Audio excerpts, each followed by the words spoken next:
Hey guys, it's Morgan coming to you with another fork seal video. Today we are working on the KX100 forks. They're just tiny little upside down forks. Nothing super special, but let's go through it together. Alright, the first thing we're going to do is chalk her up in our soft jaws over here.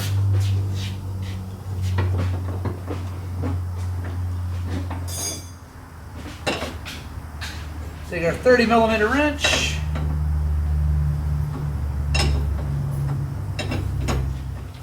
Alright, now we gotta get this cap off of the damper rod. So that little nut right there should be a 17.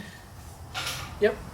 So what we're gonna do, I'm gonna do it on the ground to make it easier, but we're gonna pull this down, slide this on, and then we're gonna break this loose.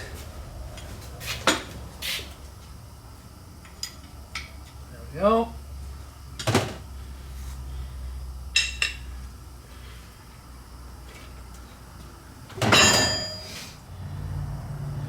Alright guys, so on these forks, it's got a flat blade screw, but it's actually just a pressure relief. There's no clicker up here. The clicker is only on the bottom, so we're gonna pull that thing out so we can clean it really good, but we'll put it back in. We'll count the clicks on the bottom before we take it apart.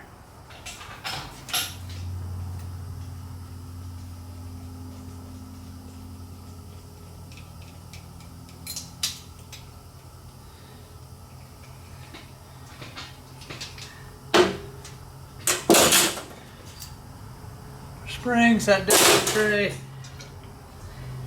Now we're going to flip this thing up. I got a tub right down here. I'm going to drain it out. And it is disgusting.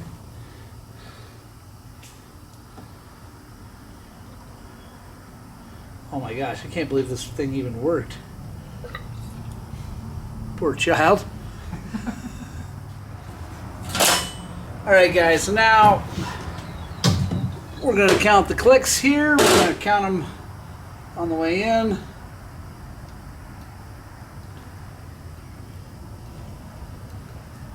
So there were 5 out.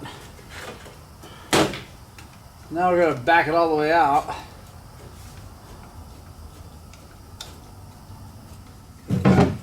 Grab an Allen.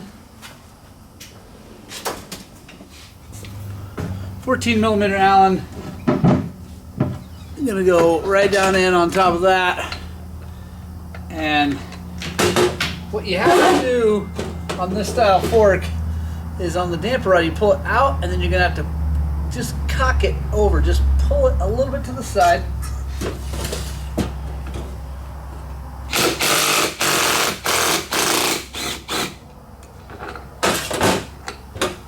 There we go. There's our valve. Damper rod comes out. Pump that thing out because it's got some nasty oil in it. Poor child. These are my kids' forks. Clean it really good. I should have gloves on, but I'm out of gloves. And actually, the tool guy was just here, and I forgot to buy more. But it's all right. Borrow mine if you had man-sized hands. Yeah. Oh, I know you guys can't really hear that because this microphone doesn't go backwards, but what Zach just said is that I could borrow his if I had man-sized hands. And because of that, I'm docking his pay! Woo! Now I'm going to take a flat blade screwdriver, come in here, push it in, and then wiggle it, and boop, pop that dust seal up. Come down in here. Dig that circlip out. Then we're just going to slide hammer it apart. Boom. There we go. Take a good look at our bushings. They look really good actually, despite the color of this oil. And here's something I like to do, guys. As I take things off, I lay them down in order. So I took that out first, then this, then the washer, then the oil seal, then the circlip, then the dust seal. They're all in line so that when I go back together, I know how they go. And obviously I'm replacing the seals, but you can just take those out and put the other seals in. So anyway, just a little tip to help you guys.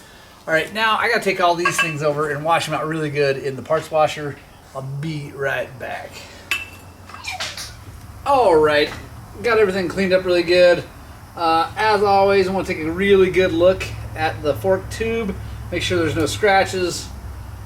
Because this is my son's, there are some scratches. So I'm going to grab some emery cloth and dress those up a little bit so that they don't catch on the next seal.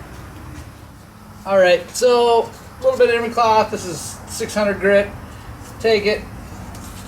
I like to, wrap it around and just kind of. And basically, we're just trying to make sure that there's no nicks that are going to catch the seal. Get in here, rub it like that. Really, I can't feel it. I think it's going to be okay. They're pretty small scratches. So, call that good. All right, 36 millimeter fork seal driver.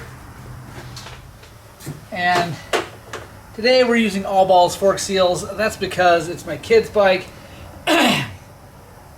He's going to beat the crap out of it. It's probably going to go down the road here in the next 6-8 months, maybe a year. When I do that, I'll put really good seals in it and let it go. But as it is, as much as he hits the ground, as much as he crashes and beats things up, there's no reason to put high-end fork seals in there. If it leaks, we'll just do it again. So, no big deal. All right, now take our little bullet. All right, we're going to start with a dust seal. There we go. Now we got our oil seal.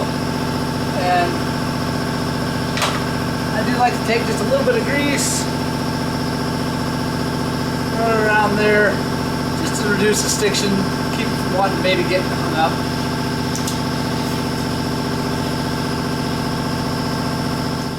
All right, now goes the washer. Now the outer bushing and the inner bushing. Now, one thing I like to do on all the forks I do is take a little bit of red Scotch-Brite and come around here, and we're just gonna twisty motion and put a little bit of a crosshatch in that fork tube. What that does is that it helps the fork hold just a very thin film of oil on here so that the seals can slide up and down nice and smooth. So there we go. Take your outer tube, go in. You want to go in and then take your washer down on there. You do this before you put the seal down in there. And then we're going to take the driver till we hear that. That means it's home.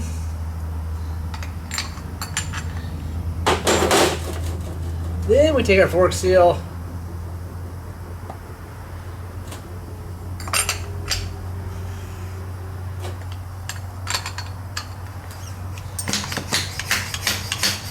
Drive it home. We'll take our circlip, and this style circlip, the Japanese style, it's easy enough to put on afterwards. I like to do it afterwards because otherwise it just kind of gets in the way. Sometimes it gets on the wrong side of the seal, whatever, so it's easy enough to just slide it over. KTM one's not so easy. So we're going to put that circlip down in there. Make sure it's seated. Then as always, I take this and go boom in there. Make sure it moves nice and smooth, and it does. Feels good.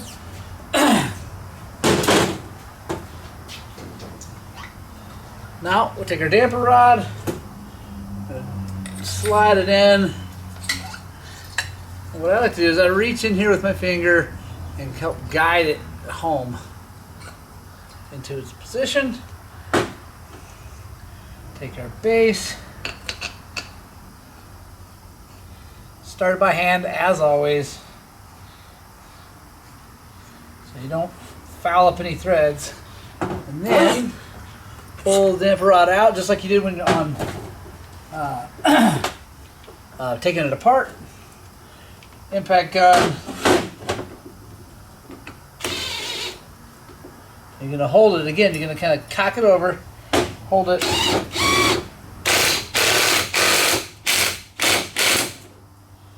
Go. There we go. Now we're ready for the oil. So these forks, they take 320 cc's of 5-weight fork oil. So get our ratio right out here.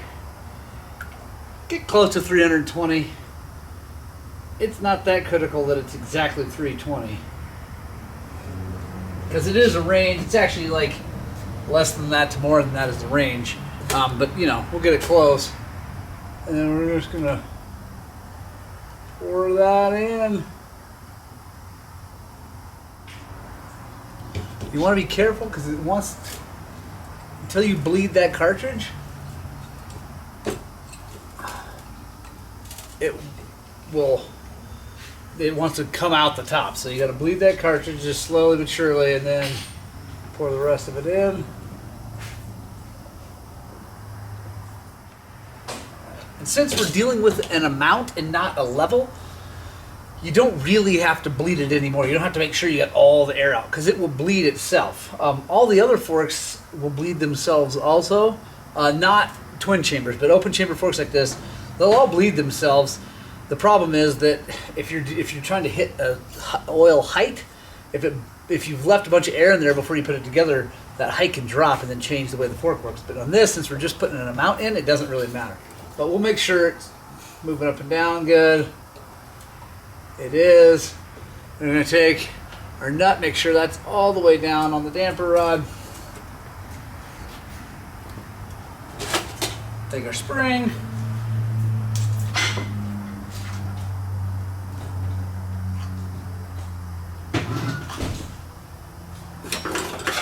Here's a little trick. You can take a wrench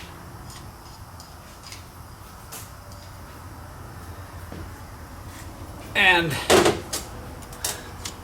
put it in, just slide it in, doesn't matter where, but just underneath the holder here, and then you turn the spring and that winds it down, bringing the top up. So we can take our top cap and start it without having to put a bunch of effort into pulling the spring down. So start like that.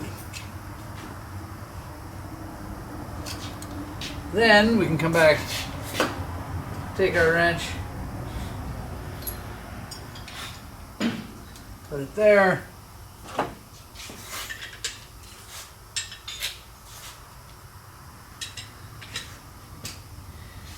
Nice and tight.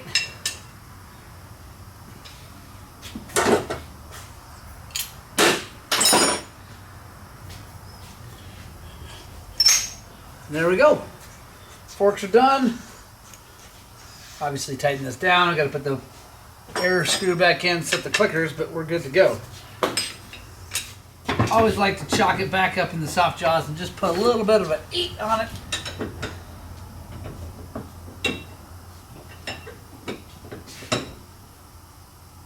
There we go. When you're all done, you always want to grab the fork. Put our bleed screw back in now. Then we take the fork, push on it, make sure it moves nice and smooth, all good to go. Hope that helps, guys. I hope that makes you guys want to do your own fork seals. It's really not that hard. You need a few tools. If you got kids and you have big bikes and little bikes, you're going to need more than one set of fork seal drivers, but honestly, they're not that much. They're 40, 50 bucks for a set. There's a link to Amazon in the description of this video. In that link, it goes to our store and you can look around, but then even if you don't see what you need there, if you stay in Amazon and then search, if you buy something, that helps the channel out. It really does help us a bunch. Every little tiny bit counts. So Even if you're buying $5 or $6 things, if you use our link to get to Amazon, it really does make a difference. So I appreciate it. Hope that helps you out. Hope you get out and spread the gospel of two wheels. And as always, I hope that what we're doing here at Highland Cycles is inspiring you guys to work on and get out and ride your dirt bikes. Yeah!